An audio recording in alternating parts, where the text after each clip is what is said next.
दूसरे राउंड की वोटिंग से पहले कुछ इलाकों में एनआईए के जवान तैनात नजर आए, जिस पर टीएमसी सांसद महुआ मोइत्रा ने हैरानी जताई। एनआईए को गृह मंत्री अमित शाह का पहरेदार बता दिया, जबकि चुनाव आयोग के निर्देश पर एनआईए की टीम को 7 ऐसी जगहों पर तैनात किया गया जहां वोटिंग के दौरान बमबाजी की आशंका जताई गई थी। इनमें साउथ 24 परगना की भांगड़ सीट शामिल है, जहां कुछ दिनों पहले एक घर से बड़ी संख्या में देसी बम मिला था।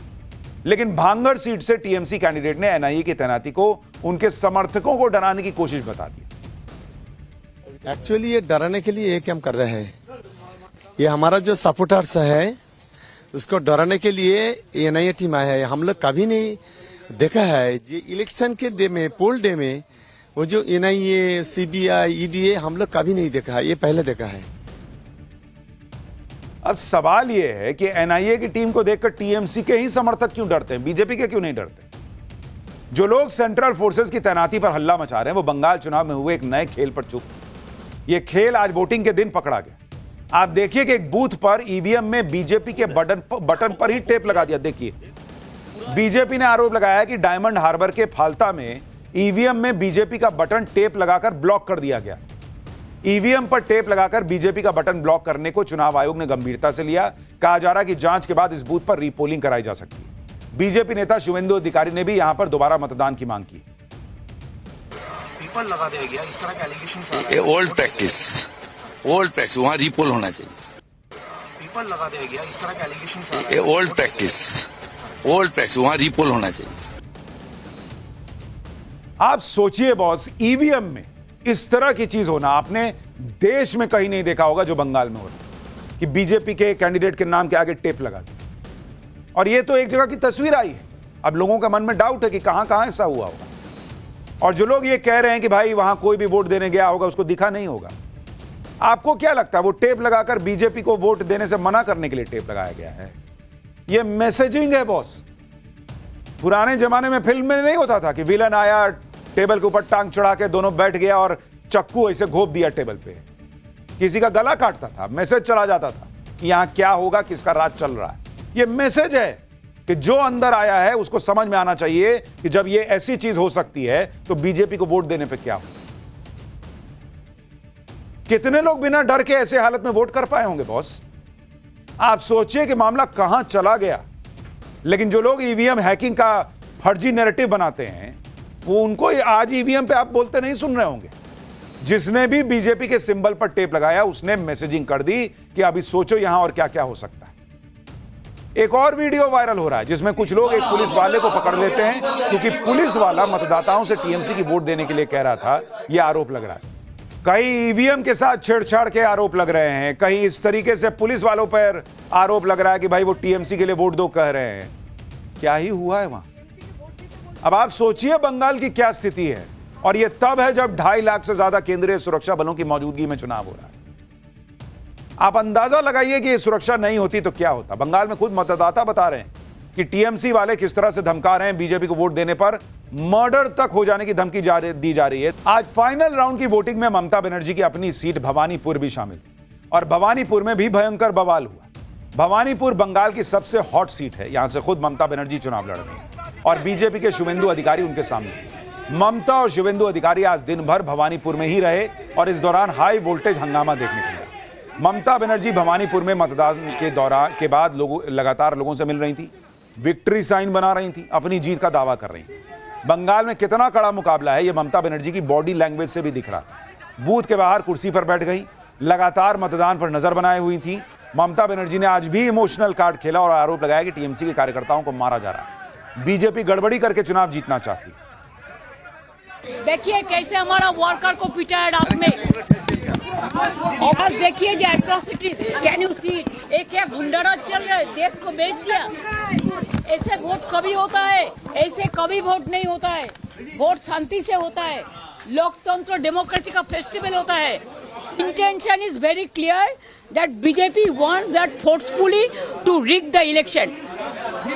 But our workers and people are ready to die, but they will not leave the place. Yesterday night they started atrocities and they arrested so many other people.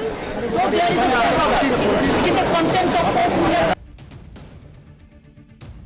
यानी जिस तरीके से कई राज्यों में यह आरोप लगता है कि बीजेपी ईवीएम हैक करती है और फिर कहा जाता है कि भाई बीजेपी जो है वो एसआईआर के जरिए चुनाव जीत रही है। तो सवाल उठता है कि भाई जब एसआईआर ही के जरिए चुनाव जीतना है तो फिर ईवीएम हैकिंग का क्या हुआ। वैसे ही ममता बनर्जी से भी प्रश्न है कि अगर आप ये मानती हैं कि एसआईआर के जरिए बीजेपी ने चुनाव में खेला किया है तो फिर वो सुरक्षा बलों के जरिए डरा कर क्यों वोट हासिल करना चाहेगी अगर एसआईआर से खेल हो ही गया है। लेकिन अपने अपने नैरेटिव को बनाने की लड़ाई है।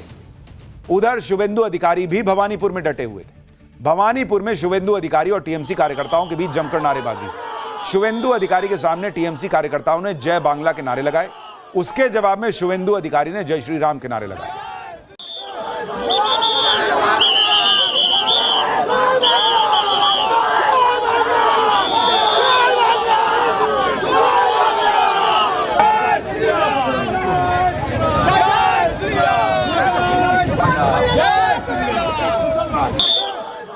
शुवेंदु अधिकारी यहीं नहीं रुके, उन्होंने जय श्री राम के साथ हिंदू हिंदू भाई भाई के भी नारे लगाए। यानी माहौल दोनों तरफ से बना हुआ था, दोनों तरफ से नारेबाजी हो रही।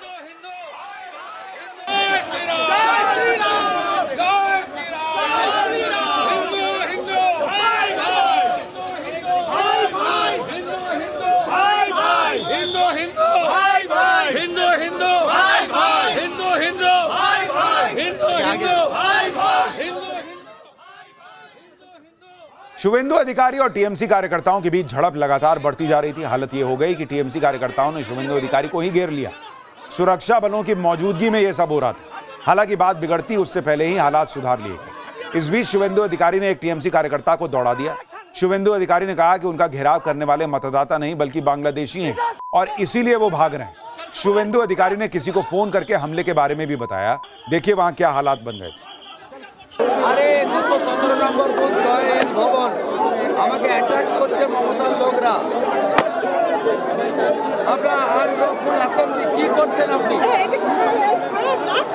217 নম্বর বুথ যতক্ষণ না আপনি আসছেন আমি যাচ্ছি না। মমতা কি গুন্ডা লোক? They are not the voter, they all are outsider. इधर ममता बनर्जी सुरक्षा में तैनात केंद्रीय सुरक्षा बलों पर भड़क रही थी। ममता बनर्जी ने आरोप लगाया कि केंद्रीय सुरक्षा बलों की मदद से बीजेपी गड़बड़ी करा रही। ममता ने कहा कि कई बूथों पर राज्य पुलिस के जवान हैं ही नहीं, सारे बूथ केंद्रीय सुरक्षा बलों ने कैप्चर कर लिए। ममता ने चुनाव की निष्पक्षता पर सवाल खड़े कर दिए। वहीं अभिषेक बनर्जी कह रहे हैं कि मतदाताओं पर लाठीचार्ज से भयमुक्त चुनाव कैसे होगा। And CRPF cannot torture like this. See, no state police is there. What None of the booths are state police. None of the booths. All they are captured. Is it their duty? They should secure the border. Instead of secure the border, they are securing one political party.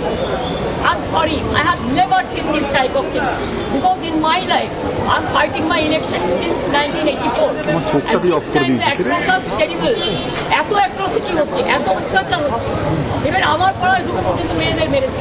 আর কয়েকটা OC newly deputed হয়েছে Kalighat, Bhabanipur, like this Chitra. কি যে করছে আর কি যে না করছে আপনারা কল্পনা করতে। अगर वोटर्स के ऊपर लाठी चार्ज किया जा रहा है तो भयमुक्त इलेक्शन कैसे होगा? तो भय तो आप ही दिखा रहे हो। भाई तृणमूल का बात छोड़ दो, अभी आप ही ने पूछा ना बाली में जनरल वोटर्स के ऊपर लाठी चार्ज हो रहा है, वो तो तृणमूल नहीं है।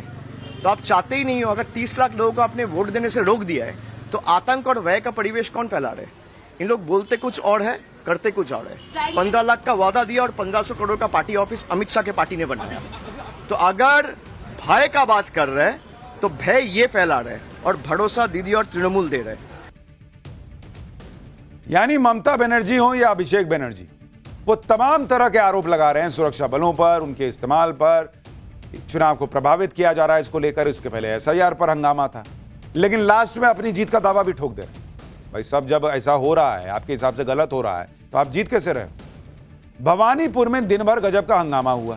ममता बनर्जी बीजेपी पर आरोप लगा रही थी तो बीजेपी नेता शुवेंदु अधिकारी टीएमसी पर गुंडागर्दी का आरोप लगा रहे थे। इन सबके बीच सुरक्षा बल अपना काम कर रहे थे। हंगामा करने वालों के खिलाफ तगड़ा एक्शन हुआ। पुलिस ने हंगामा करने वालों को बलपूर्वक खदेड़ दिया। देखिए वहां क्या हुआ।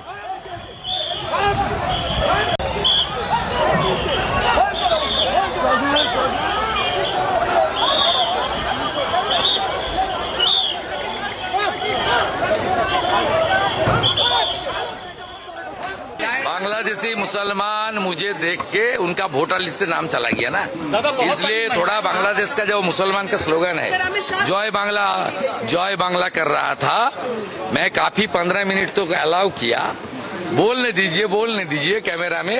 इसमें तो मेरा 10,000 वोट बढ़ गया ना। हिंदू जाग चुका है, सब हिंदू तांता लगा रहा है, बोले हमारी हिंदू भाई के ऊपर अत्याचार कर रहा है मुसलमान लोग, हम लोग को पहले वोट दे देना चाहिए हिंदू भाई को। मेरा तो फायदा ही हुआ।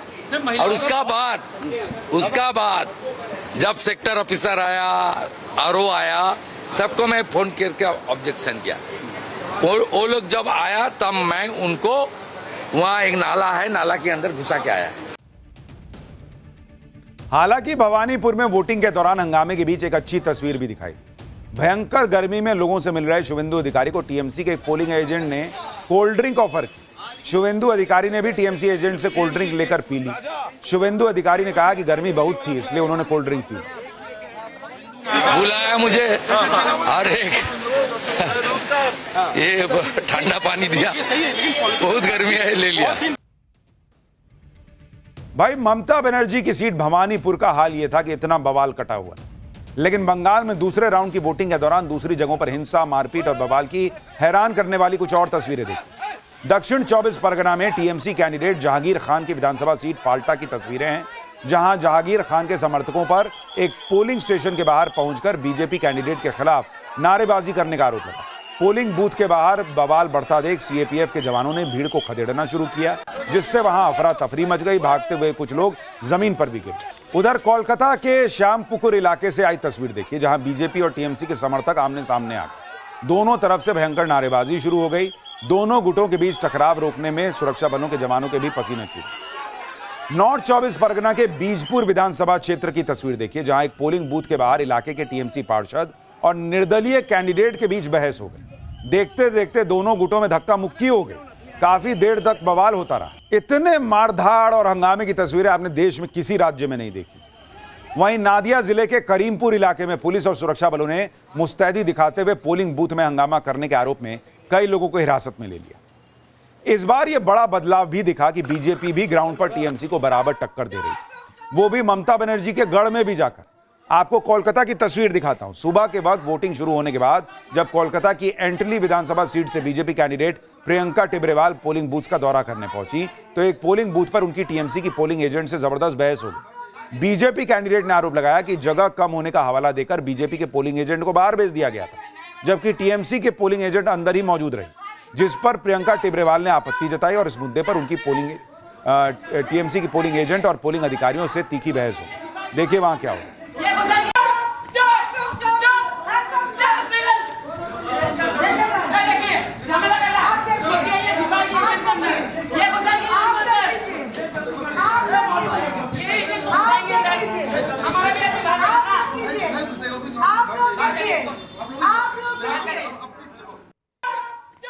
यानी बीजेपी भी पूरी तरीके से आज टीएमसी से उसी तरह से भिड़ रही थी जिस तरह से टीएमसी अग्रेसिव रही। पोलिंग बूथ से बाहर जाते जाते बीजेपी कैंडिडेट प्रियंका टिब्रेवाल ने टीएमसी की पोलिंग एजेंट को जल्द से जल्द बाहर निकालने का अल्टीमेटम भी दिया। देखिए ना कैसा मिर्ची लग रहा है। इतना साल 10-10 लोग को अंदर बैठा करके बटन टिपने का आदत पड़ा, तो वही करना चाहता है। सुनिए सर, सब वोटर खड़ा हुआ है, टाइम वेस्ट हो रहा है। निकालिए, सीआरपीएफ बुलाइए, इलेक्शन कमीशन बुलाइए, लोग हटाइए।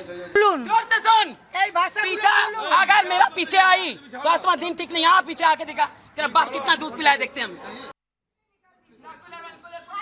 फाइनल राउंड की वोटिंग में गदर ही मच गया बॉस। सेंट्रल फोर्सेस की वजह से जो सख्ती थी उसने ममता बनर्जी के लोगों को टेंशन में डाल रखा था, क्योंकि जिस तरह की खुली छूट के साथ पहले चुनाव होते थे वो इस बार हो नहीं पाए।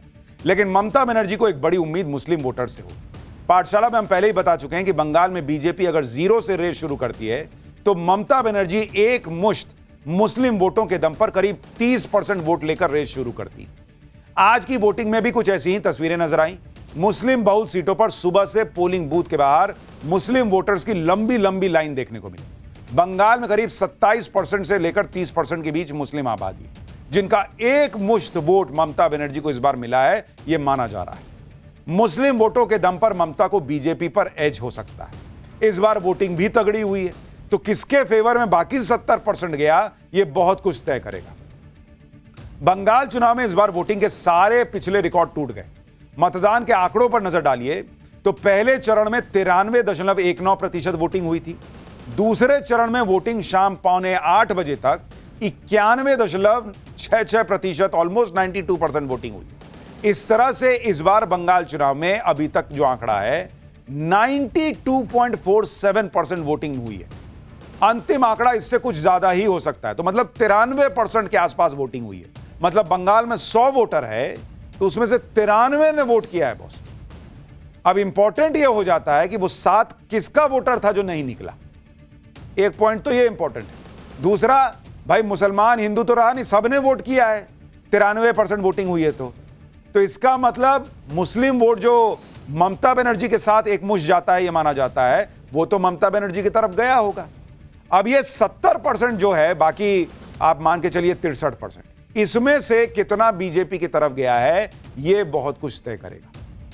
इससे पहले सबसे अधिक वोटिंग साल 2011 में रिकॉर्ड हुई थी। उस साल बंगाल विधानसभा चुनाव में 84.72% मतदान हुआ था। वोटिंग के मामले में इस तरह का रिकॉर्ड बनना, चुनाव में कोई धांधली न होने देने का प्रयास पूरी तरह से होना और भयमुक्त चुनाव का जो वादा चुनाव आयोग ने किया था उसमें करीब करीब वो सफल होता हुआ भी दिखा है। लेकिन अब बात एग्जिट पोल की। ये तो तस्वीर देखकर आपको अपना आइडिया लग ही रहा होगा क्या हुआ है, नहीं हुआ है, लेकिन एग्जिट पोल की भी बड़ी चर्चा है। फाइनल वोटिंग के बाद एग्जिट पोल ने क्या अनुमान लगाया है, इसके बारे में आपको बताता हूं। फिर आपको बताऊंगा कि ममता बनर्जी ने अपनी खुद कितनी सीटें आ रही हैं, इसको लेकर क्या दावा किया है और बीजेपी क्या दावा कर रही है। लेकिन पहले एग्जिट पोल का आंकड़ा देख लीजिए। जेवीसी का जो एग्जिट पोल हमने आपको दिखाया, उस एग्जिट पोल के मुताबिक बंगाल में बीजेपी का वोट शेयर 42.5% से ऑलमोस्ट 45% तक जा सकता है और टीएमसी का वोट शेयर 43.5% से 45% तक रह सकता है। यानी दोनों पार्टियां वोट शेयर के मामले में ऑलमोस्ट बराबर रह सकती है। कांग्रेस का वोट शेयर 2.3% से 2.5% तक हो सकता है। लेफ्ट पार्टियों का वोट शेयर 5.5 से 6% के बीच रह सकता है। वहीं अन्य के खाते में ऑलमोस्ट 4% वोट जा सकता है। लेकिन सवाल है कि सीटें किसको कितनी मिल रही। जेवीसी के एग्जिट पोल के मुताबिक बंगाल में बीजेपी को 138 से 159 सीट मिलने का अनुमान है। टीएमसी को 131 से 152 सीट मिलने का अनुमान है। कांग्रेस को 2 सीटें मिलने का अनुमान है और सीपीआईएम को 0 से 1 सीट और अन्य को 0 से 1 सीट का अनुमान है। यानी अगर इस आंकड़े को आप देखेंगे तो बीजेपी की भी सरकार बन सकती है और टीएमसी की भी सरकार बन सकती है। कांटे की टक्कर दिख रही है। अगर एग्जिट पोल के आंकड़ों की तुलना 2021 के नतीजों से करें तो 2021 में टीएमसी को 48% वोट मिला था, जबकि 2026 में एग्जिट पोल कह रहे हैं कि यह आंकड़ा 3%, 2%, 4% घट के 45 से 43% के बीच रहने का अनुमान। 2021 में बीजेपी को ऑलमोस्ट 38% वोट मिला था। एग्जिट पोल कह रहे हैं कि इस बार यह बढ़कर 45% तक जा सकता है। कांग्रेस को 2021 में 3% वोट मिला था, जबकि इस बार कांग्रेस का वोट शेयर करीब घट सकता है 2.5%। अगर सीटों की तुलना करें तो इसमें बड़ा अंतर दिख रहा है। 2021 में टीएमसी को 215 सीटें मिली थी। इस बार टीएमसी को मैक्सिमम 152 सीटों का अनुमान है एग्जिट पोल में। 2021 में बीजेपी को 77 सीटें मिली थी। इस बार एग्जिट पोल कह रहे हैं कि बीजेपी 138 से 159 के बीच रह सकती है। कांग्रेस को 2021 में एक भी सीट नहीं आई थी, 0 था आंकड़ा। इस बार 2 सीट मिलने का अनुमान है और अन्य के खाते में पिछली बार 2 सीट गई थी, इस बार भी वही 0-1 का अनुमान लग रहा है। देखिए, चुनाव खत्म हो गया और अब अपनी अपनी तरफ से दावे किए जा रहे हैं। फाइनल राउंड की वोटिंग के बाद क्या दावे हुए हैं जरा वो भी देखिए। ममता बनर्जी कह रही हैं कि 2/3 बहुमत से वो सरकार बनाएंगी। वहीं बीजेपी बंगाल में 170 सीट जीतने का दावा ठोक रही है। यानी सब अपनी अपनी सरकार बना रहे हैं, लेकिन हकीकत में कौन बंगाल की कुर्सी पर बैठेगा ये 4 तारीख के नतीजे तय करेंगे। लेकिन ममता बनर्जी जो दावा कर रही हैं उसको एक बार सुन लीजिए।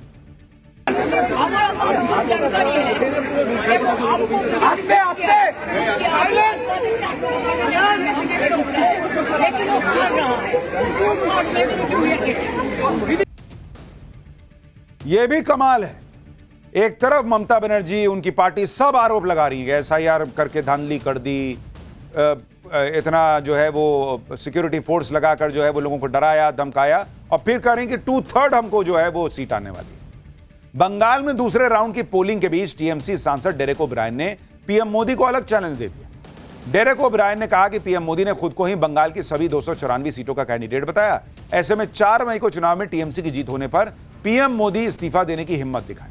सुनिए जरा कैसा चैलेंज दे रहे। नरेंद्र, आपने अनाउंस किया था बंगाल की सभी 294 सीट्स पर आप ही कैंडिडेट है।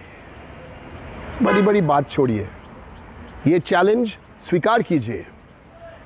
4 मई को जब ममता बनर्जी और टीएमसी बंगाल जीतेंगे, प्रधानमंत्री पद से रेजिग्नेशन दीजिए।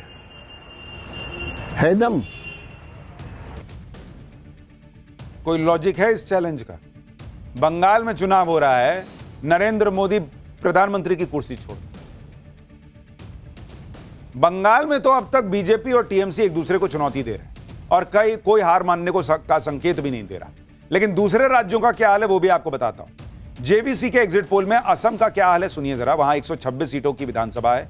असम में एनडीए को 46 से 48% वोट का अनुमान है, कांग्रेस को 36.5 से ऑलमोस्ट 40% के आसपास। इसी तरह से अगर आप असम की सीटों को देखिएगा तो असम में एनडीए यानी बीजेपी गठबंधन को 88 से 101 सीट का अनुमान है 126 में से। कांग्रेस गठबंधन को 23 से 33 सीटें मिल सकती है, अन्य के खाते में 2 से 5 सीट का अनुमान। असम वो राज्य है जहां कांग्रेस को उम्मीद थी, लेकिन हिमंता जैसे धाकड़ नेता के सामने कांग्रेस की उम्मीदें चकनाचूर होती दिख रही।